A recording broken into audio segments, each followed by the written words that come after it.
আচ্ছা, তুমি কি চাও মানুষ তোমার বুদ্ধির অনেক তারিফ করুক, মানুষ তোমার আইডিয়াকে অনেক সম্মান করুক? তুমি কি চাও যে তোমার মাইন্ড অনেক শার্প হোক? মনে করো তুমি অনেক সহজে যে কোনো সমস্যার সমাধান করতে পারো, কোনো জিনিস তোমার জন্য ডিফিকাল্ট নয়, তুমি অনেক কিছুর ভেতরে অনেক বড় কিছু ভাবতে পারো, তোমার ক্রিয়েটিভিটি অসাধারণ হয়ে যাক। তুমি কি এরকম সবকিছু চাও? অবশ্যই চাইবে, কিন্তু এখন প্রশ্ন হলো সেটা কিভাবে।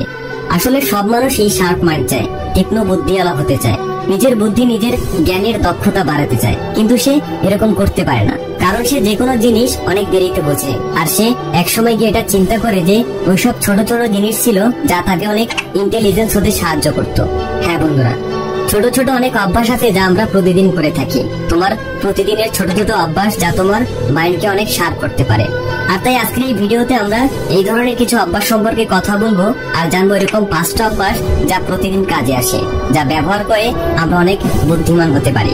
এর জন্য সবচেয়ে প্রথম যে অভ্যাসটা দরকার তা হলো নাম্বার 1, লেফট হ্যান্ড অ্যাক্টিভিটি।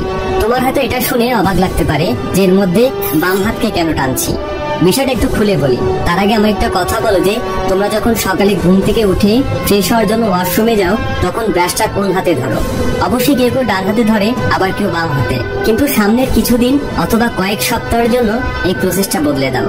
তুমি এখন পর্যন্ত যেই হাতে ব্রাশ করো তার অপোজিট হাত সামনের কিছুদিনের জন্য ব্যবহার করো। যেভাবে টিভি দেখার সময় চ্যানেল চেঞ্জ করার সময় যে হাতে রিমোট ধরো ওটাকেও অদল বদল করো। এভাবে এইসব জিনিসের এক্সচেঞ্জিং করার চেষ্টা করো। যেটাতে বাম হাতের ব্যবহার করা যেতে পারে সেখানে ওটাই ব্যবহার করো। তাহলে কি হবে, তুমিও নোটিস করছো যে আমরা হয়তো টমকেট মোডে চলে গেছি, যার কারণে অনেক জিনিসে মাইন্ড একদম শূন্য হয়ে আছে। আর এটাই হলো আলসেমিয়ার মাইন্ড শার্প না হওয়ার কারণ। সামনের কয়েক সপ্তাহের জন্য লেফট হ্যান্ড অথবা অপোজিট হ্যান্ড অ্যাক্টিভ করা শুরু করে দাও। Number 2, take more naps. This is another ancient secret. এই কথা মেডিকেল সায়েন্সও অ্যাকসেপ্ট করেছে যে মানুষের জন্য খুবই গুরুত্বপূর্ণ হচ্ছে পাওয়ার ন্যাপ। তার আগে বলে নিই মূলত এই পাওয়ার ন্যাপটা আসলে কি। পাওয়ার ন্যাপের মানেই হচ্ছে কম সময়ে শরীরকে সতেজ ও চাঙ্গা করতে ও পরবর্তী পারফরমেন্স যাতে ভালো হয় তার জন্য নিজেকে প্রস্তুত করা। দেখো, ঘন্টার পর ঘন্টা গাধার মতো বিছানায় পড়ে থাকাটা আলাদা কথা, কিন্তু সকালে যদি উঠে একটা প্রপার টাইমকে মেনশন করে পরের দিন ভোর 4টা 5টা অথবা 6টা বাজে শুরু করো, আর পুরো দিন তোমার বড় বড় ডিসিশন আর প্রজেক্ট কমপ্লিট করো অথবা অনেক বেশি স্টাডি করো, আর সব ওইরকম জিনিস যা মেন্টাল প্রেজেন্সের দরকার। যদি এরকম তোমার লাইফস্টাইল হয় তাহলে এটা তোমার জন্য প্লাস পয়েন্ট। কারণ তুমি এখন দুপুরে বেশি নয়, বেশি হলে 20 থেকে 40 মিনিটের পাওয়ার ন্যাপ নিতে পারো। আর পাওয়ার ন্যাপ তোমার পুরো ব্যাটারি চার্জ করে দেয়, যাতে তোমার বাকি দিন পুরো এনার্জির সাথে কাটে আর তোমার ব্রেনের হেলথ ও লাইফ অনেক ভালো থাকে। তো যখন ব্রেন স্টাডিজ সায়েন্স কনসেলেশন এই কথাকে স্পেশাল ভ্যালু দিয়েছে, তাহলে তো চিন্তার কোনো কারণই নেই। তোমার ডেইলি লাইফস্টাইলকে মেন্টাল পয়েন্ট থেকে একটু ক্রিটিক্যাল বানাও আর তারপরে পাওয়ার ন্যাপ শোনো, যা অনেক সাহায্য করবে তোমার মাইন্ডকে একটা ভ্যালু কোয়ালিটি দিতে। Number 3, learn a new language.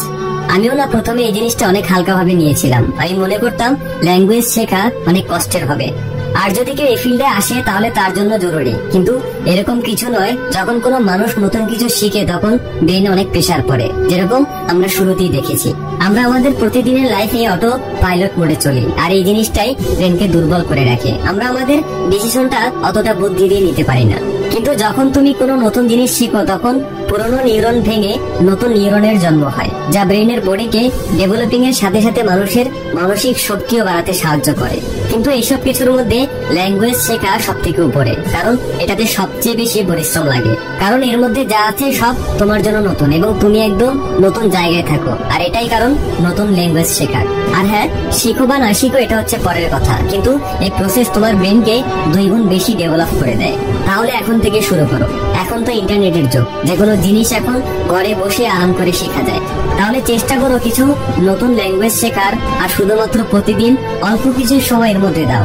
তুমি কিছুদিনের মধ্যেই মেন্টালি অনেক স্মার্ট ফিল করবে। Number 4, learn how to sell. ইন্টেলিজেন্সের দ্বিতীয় নাম মানে বিক্রি করা। পৃথিবীর সবচেয়ে বুদ্ধিমান মানুষ বুদ্ধিমান করে সবার প্রথমে অনেক ভালো সেলসম্যান। সেই স্টিভ জবস ছিল যিনি টেকনোলজি বিক্রি করেছেন, অথবা কোনো সায়েন্টিস্ট যিনি নতুন ইনোভেশন বিক্রি করেছেন। তাদেরকে পৃথিবীর সবাই হাই ইন্টেলিজেন্ট মানুষ বলে জানে।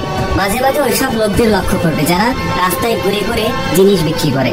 মাঝে মাঝে তাদের নোটিশ করবে, দেখবে তারা কতটা স্মার্ট। আর সেখানে তোমার বডি ল্যাঙ্গুয়েজের দিকে খেয়াল করলে দেখবে তোমার ভিতরে একটা আগ্রহ তৈরি হচ্ছে তার কাছ থেকে ওই জিনিসটা কেনার। তোমার অনিচ্ছা থাকা সত্ত্বেও দেখা যায় তুমি ওই জিনিসটা কিনে ফেলো। আর সবচেয়ে ইম্পর্টেন্ট, সে তার জিনিস বিক্রি করার জন্য কিভাবে তোমাকে ম্যানিপুলেট করে থাকে সেদিকে তোমার খেয়ালও থাকে না।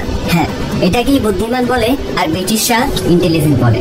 দেখো, সবাই সবার নিজের জায়গায় একজন সেলসম্যানই। কেউ প্রোডাক্ট বিক্রি করে, কেউ বা নিজের ভিতরে কোয়ালিটি অথবা অ্যাবিলিটি বিক্রি করে, কারণ এটা ছাড়া দুনিয়ায় কেউ চলতে পারে না। কিন্তু কে কতটা ভালোভাবে সেল করতে পারে সেটাকেই মানুষ ইন্টেলিজেন্ট আর স্মার্টনেস বলে। আর এই জিনিসটা বেশিরভাগ মানুষ অনেক দেরিতে বোঝে। কিন্তু এই পয়েন্টের সাথে আমি তোমাকে বলবো, আজ থেকেই এসব শেখা শুরু করে দাও। নিজের ডেইলি লাইফ স্টাইলে যখনই সুযোগ হবে তোমার আইডিয়া অথবা প্রোডাক্ট সেল করার, তখনই তোমার কথাকে পাকাপোক্ত করার চেষ্টা করবে।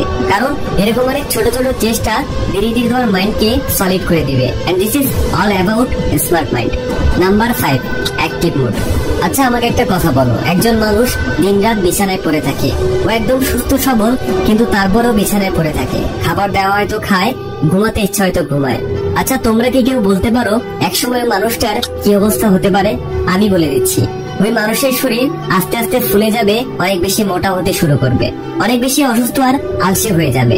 আর কিছুদিন পর তার এমন অবস্থা হয়ে যাবে যে তার 500 মিটার দৌড়ানোর শক্তি থাকবে না।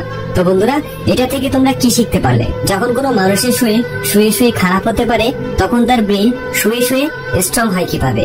হ্যাঁ, মানুষের ব্রেন যদি ব্যবহার না করা হয় তাহলে সে নির্বোধ এবং দুর্বল হয়ে যায়। আর এই শুধুমাত্র একটি কারণ যা 99% মানুষের উপর প্রযোজ্য, আর তা হলো অর্ধেকের থেকেও বেশি সময় মানুষের ব্রেন অতীতে পড়ে থাকে, আর না হয় ভবিষ্যতের চিন্তায় ডুবে থাকে। তাহলে আজকে থেকে নতুন ভাবে বেঁচে থাকা শুরু করো। নিজেকে, নিজের প্রাণকে যতক্ষণ তোমার জ্ঞান থাকে ততক্ষণ পর্যন্ত অ্যাক্টিভ রাখার চেষ্টা করো। দেখো, আজকে যদি অল্প অল্প দৌড়াও, তবেই তুমি রেসে অংশগ্রহণ করতে পারবে, সুস্থ এবং ভালো একটা লাইফ কাটাতে পারবে। এজন্য সৃষ্টিকর্তা যখন ব্রেন দিয়েছেন, তাহলে প্রতিদিন এটার বেশি বেশি ব্যবহার করো, তাহলে তোমার জ্ঞান এবং বুদ্ধির বিকাশ ঘটবে। তো বন্ধুরা, যদি এই ভিডিওটি থেকে ভালো কিছু শিখে থাকো তাহলে অবশ্যই লাইক, কমেন্ট এবং শেয়ার করতে ভুলবে না। Thanks for watching.